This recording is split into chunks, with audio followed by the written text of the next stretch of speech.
Honor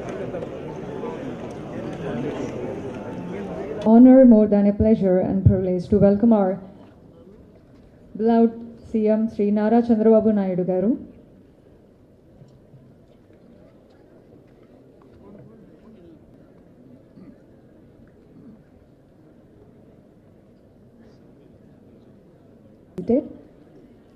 Honorable Chief Minister, respected dignitaries, and my call to the inaugural function of the Government of Andhra Pradesh ISB certification course for the most coveted Pragati officers representing various departments of the Government of Andhra Pradesh.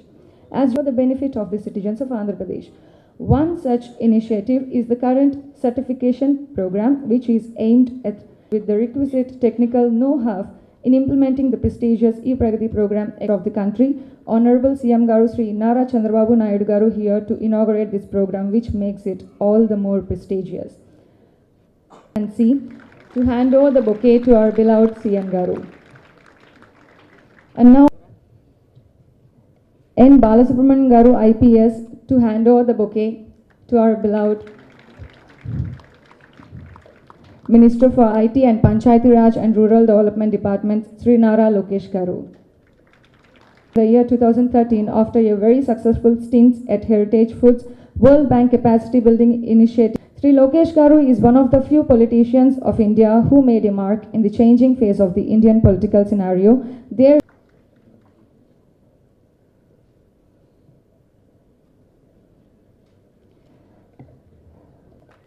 Professor Rajendra Srivatsava Garu is the Dean of the Indian School of Business and joining the ISB, he was provost at Singapore Management University and held distinguished research chairs and senior management positions at the University of Texas at Austin and Emory University in Atlanta. DGP N. Sambasivarao Garu.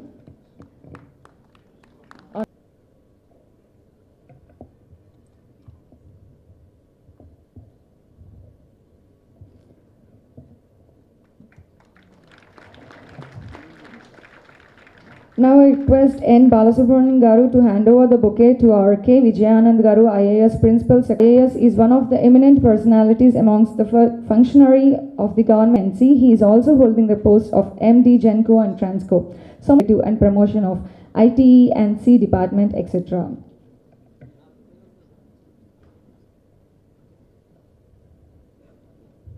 Andhra Pradesh onto the stage, please.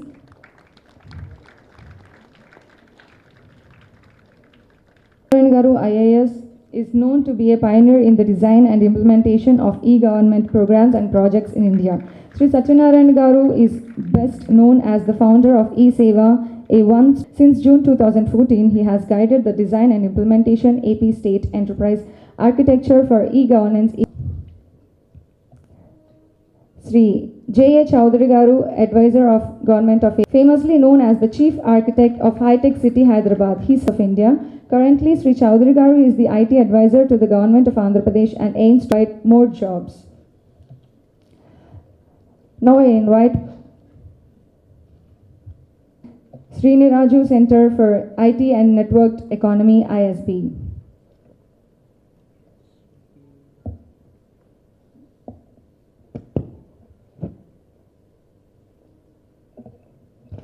Professor Deepa Mani Garu is an Associate Professor of Information Systems and she is also the Executive Director of the Sriniraju Center for Technology and the Networked Economy at ISB. Professor Deepa is an expert and a widely published researcher on the topics at the intersection of technology organization. Garu, co-founder and chairman of Sri City Private Limited.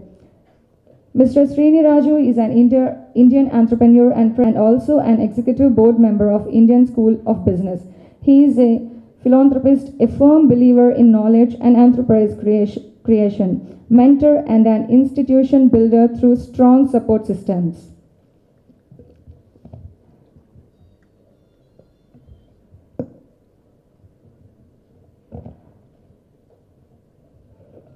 Business and Technology think tank Future World International. He is a lifelong communicator with a passion for the future. He has been an award-winning journalist, a public relations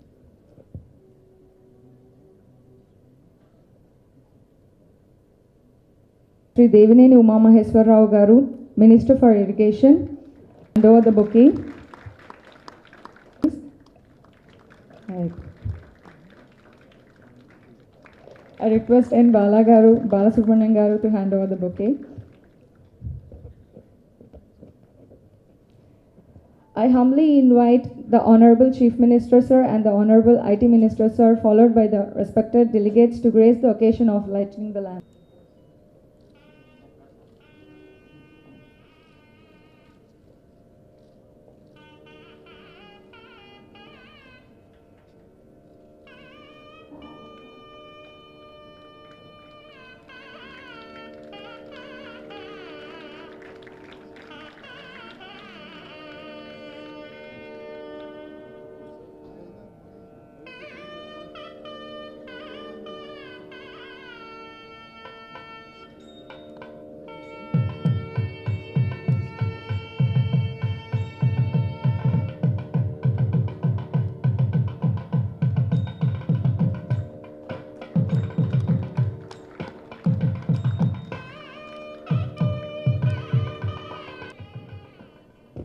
Thank you, sir.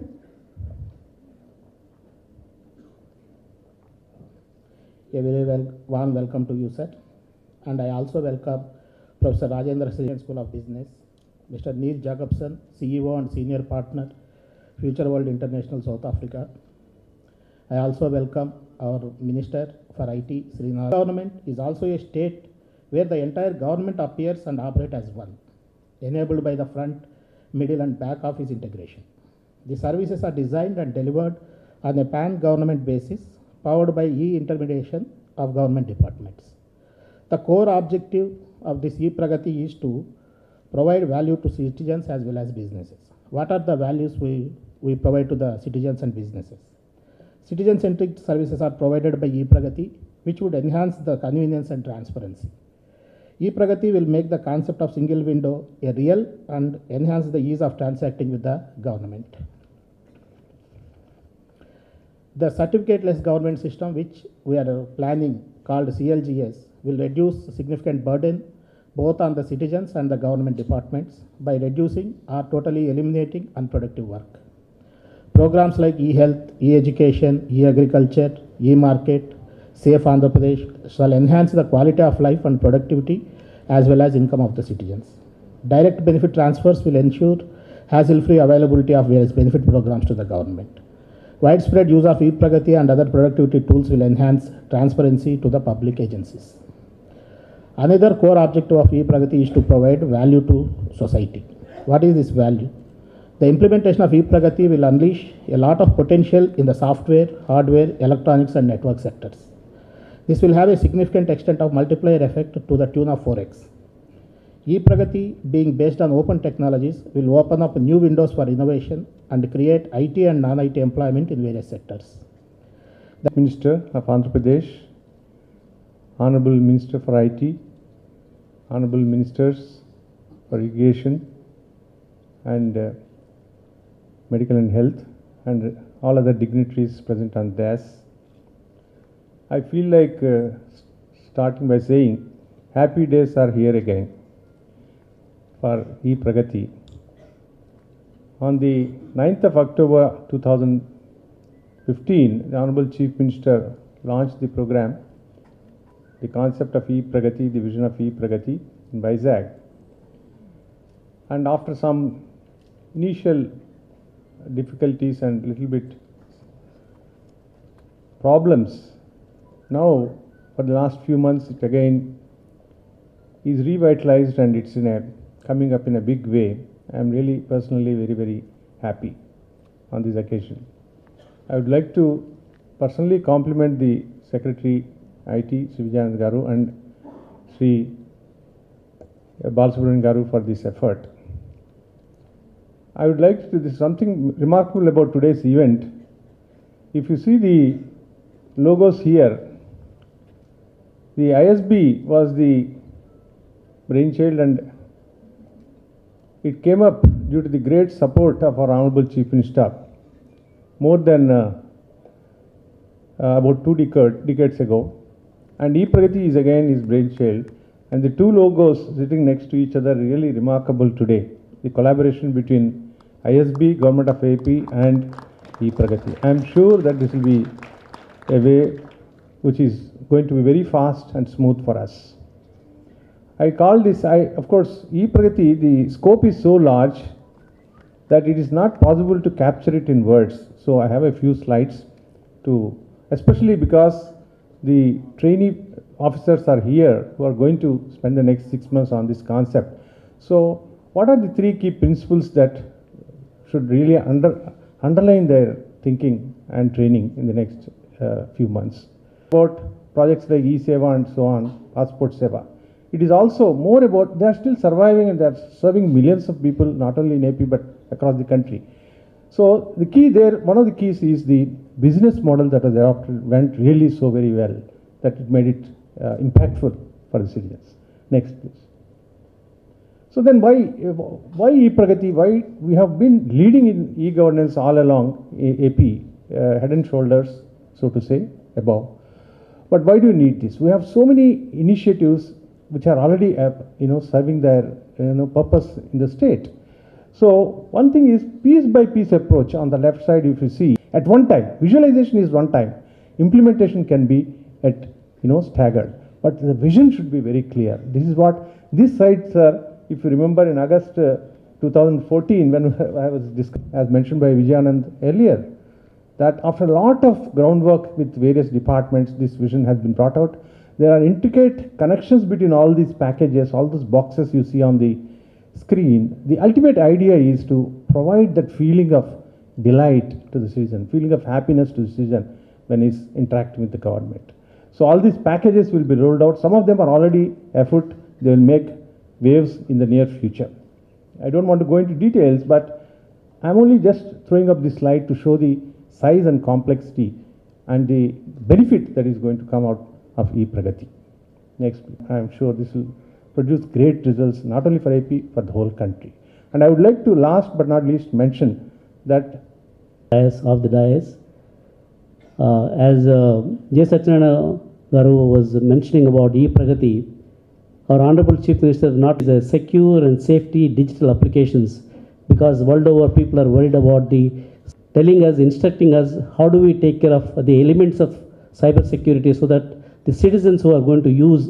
Ministers and dignitaries on the dais, government officials, citizens in the audience. It's a great honor for ISP to be invited to develop this first time, sort of a very, very unique program to work with senior government officials to take us to a new level of performance, to a new level of governance, to a new level of impact. If I may just take a minute or two talking about what are the principles that matter at ISP. So number one, we are a learning organization, and even though in this program we are some ways the instructors, however, it is a learning opportunity. Every opportunity we get in working with the government and working with the corporate sector is an opportunity for our faculty, for the staff that work with us, to encounter questions that really need to be addressed. So number one, we're a learning organization. Number two, it is these kinds of programs that allow us to blend theory and practice. There's not much point in having theory if it doesn't work. And so this kind of program is absolutely critical. And the third thing that we really need to have is impact. Why do all this if it is not going to matter? So this program is really critical on all three of fronts: learning, balance of theory and practice, and impact. I just want to acknowledge and echo a few words that were mentioned by Mr. Srini Raju, who's on our executive board. And CM, this is for you, for the birth of ISP. You were right there from the beginning. ISP is now number one in terms of the PGP program in India, but we're 27 globally, so we have a way to go. We are number one in finance, but number 38 globally, so we still have a way to go. We're number 1 in entrepreneurship in India, but number 46 worldwide. That's not good enough.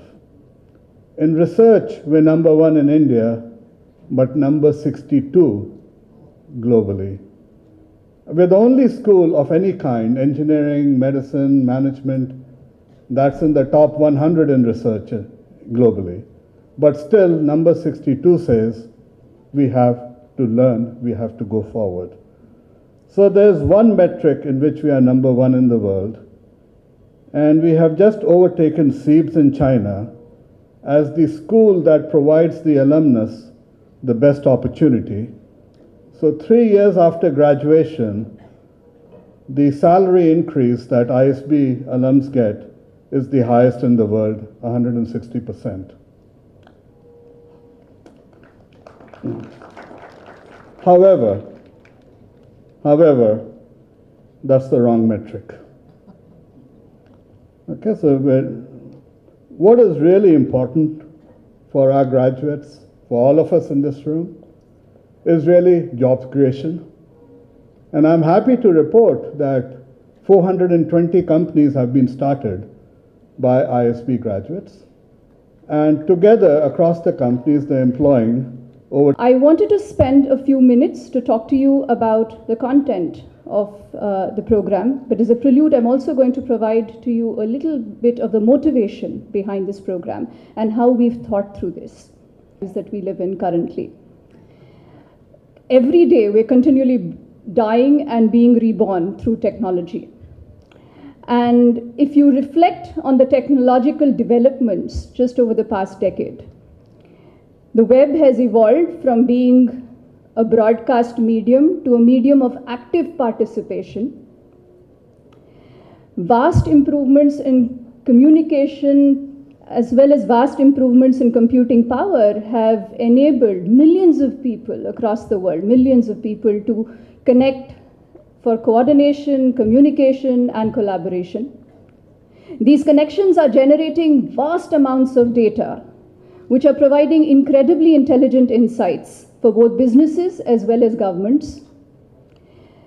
Almost scarily, these data are also being used by machines to develop perception and cognition. In the next decade, the very objective of human existence stands to be radically transformed, at least in terms of work order and social fabric.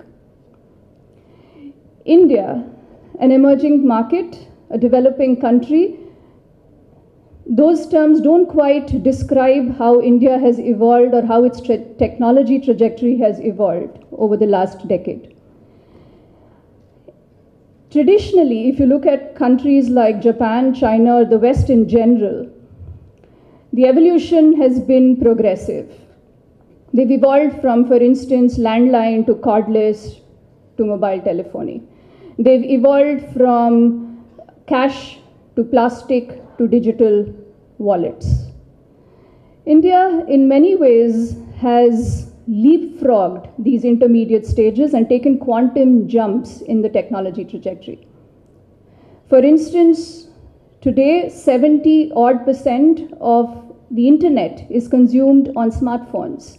The world just hit the target of 50% in December 2016. In November 2016, we had around 2.7 odd crore credit cards. We've leapfrogged plastic. We've leapfrogged cordless. And these developments are very important to take note of because they speak for a digitally savvy citizen.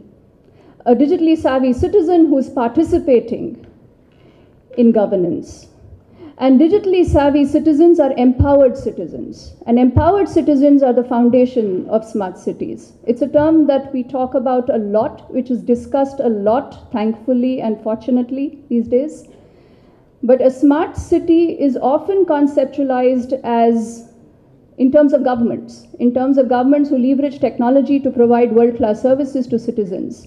But at the foundation of smart cities is a citizen who is empowered to demand those services and a citizen who appreciates the value of those services. And that's also integral to the development of cities. How you live and how you operate in this society. So it's great to see some young, bright faces over there. Now, my role this morning is an interesting one. I'm going to give you a broad picture of some perspectives of what this concept of e-government, e-Pragati is all about. And forgive me if I start on a slightly irreverent note by pointing out this over here. Gentlemen, can we move that slide forward, please? It doesn't seem to be, the clicker doesn't seem to be working. That's a rather strange slide, isn't it? What do you mean we're not going to pave the cow path? Well, forgive me if you don't understand what that means. I'll explain it to you in a minute. But let's go forward. Just to introduce Future World, my company. We're an organization that operates all around the world. If we keep clicking, please. We lecture at the ISB regularly to government and to corporate citizens. We lecture at a whole variety of business schools around the world with great pleasure, with great enthusiasm, trying to help executives and leaders understand the future. What do? We actually try to identify what we call the waves of change. What are the things that are going to happen in the future that we can identify now that might just be ripples on the horizon, but over the next 5-10 years are going to grow into the big things that we see that are actually going to change the way we live, change technology, change business, change humanity, in fact, change the way we actually operate, the context of the world of the future. So now let me explain what that cow path is all about. In IT terms, when we talk about paving the cow path, it means taking a process and simply laying a digital layer on top of it, doing the same thing using technologies. And that is paving the cow path. That's not actually making the process better. And as you've heard, the entire process, the entire principle behind this program is to say we have to reinvent the way we do things by putting the citizen and the business at the center of what government actually does. So today's focus is all about e-government, but it's about two more things, two very, very important things. Anybody recognize the symbol? It's the Chinese symbol for, give us a way we serve the society, the way we deliver services in the society to create a new world for the current citizens, but more importantly, to create a legacy for the next generation of citizens. The threat, of course, is that we fail, that we leave it behind and that we actually fail our people in the process of doing that. And there are new risks as well. It was only in yesterday's newspaper that I came across this particular slide or this particular news story that there is a great risk. We're opening our societies all the time, thinking that heads down is the route to survival. But it's about transforming the way government services are delivered, not by paving the cow path, not simply structures of government to create public value. And those are the two critical processes, the two critical elements that we want to talk about today. And they've been raised already. The first is transformation. This is not about doing government better. This is about transforming the way government does it. And the second is about public value. That's the purpose of this whole episode, in order to create massive public value. And I want to give you what we call the new wisdom. Outside in is the new insight.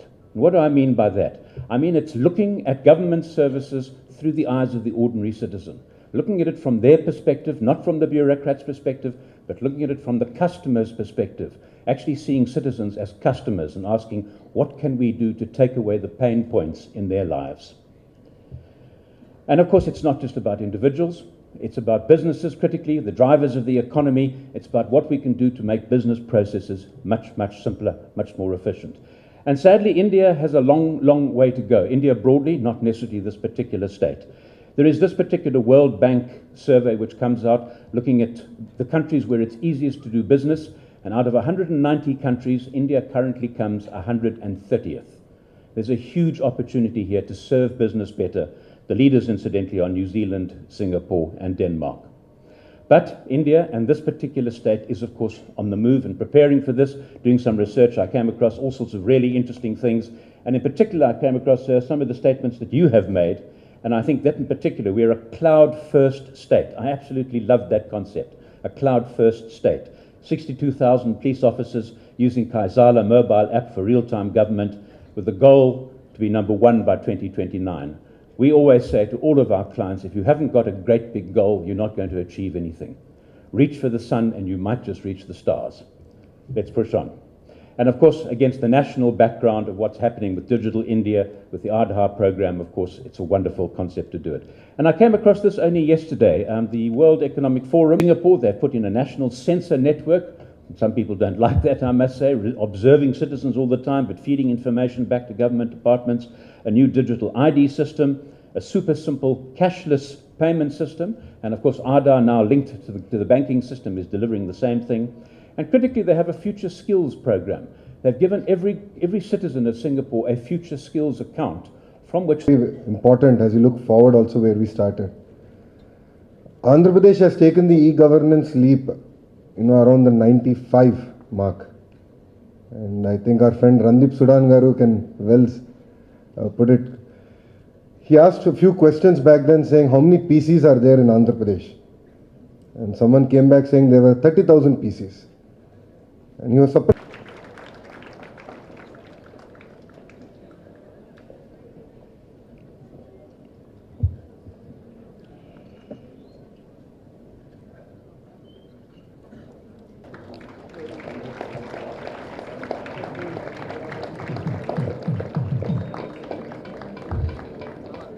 Sri J. Chaudhary Garu, Advisor to Government of Andhra. Sri Srini Raju Garu, Co-founder and Chairman of Sri City Private Limited.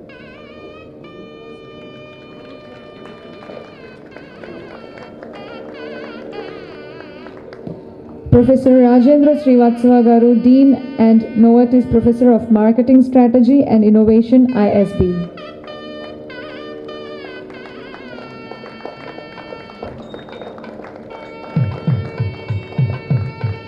Professor Deepa Manigaru, Associate Professor and Executive Director, Srini.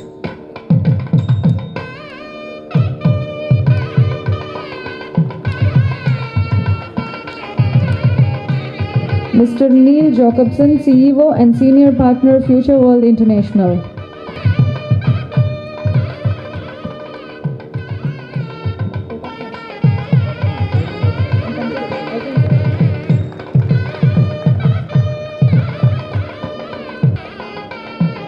Thank you so much, sir. Dean Rajendra Srivatsava Garu, IT Secretary Garu, DGP Garu, and other dignitaries.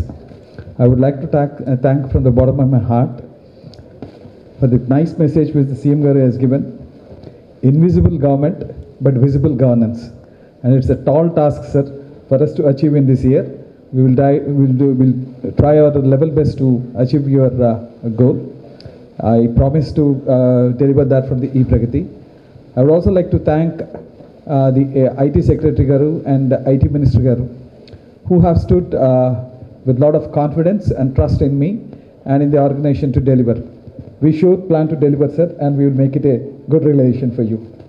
And I thank all the other dignitaries and my team, Srikant, Satish, Mamta Reddy, and all the others who have made to this occasion and made it a success.